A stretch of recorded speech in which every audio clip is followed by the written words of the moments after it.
So companies that are going to grow by going into new markets, we're either talking about going into new verticals. So let's say that we've traditionally sold into high tech, and now we're going to focus on financial services. That's one example of growing by going into a new market. It could also mean going into a new geography. So we've been focused here in North America, and now we're going to focus on the EMEA market. Those are two different examples of companies that are growing by going after new markets.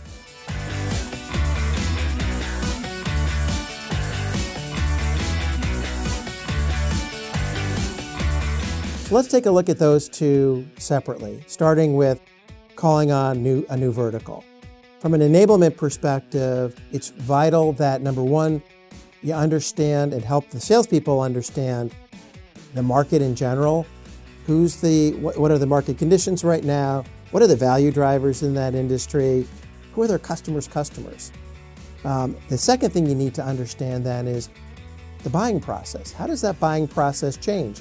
Maybe if I was selling in high tech, I never had procurement as part of the buying process, but in financial services, they're in every deal. We need to make sure that our salespeople know how to sell to procurement.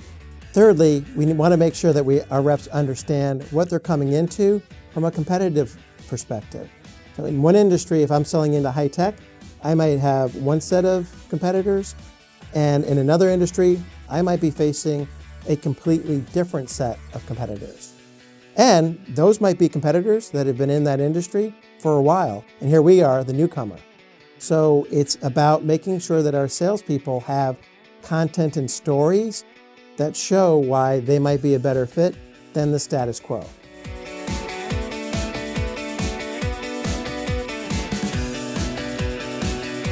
Now, let's take a look at going into a new geography.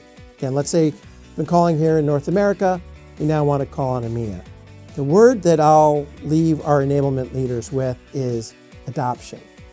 It's not enough just to translate. You need to make sure whatever you're doing as you go into a new geography, that it adopts to that culture.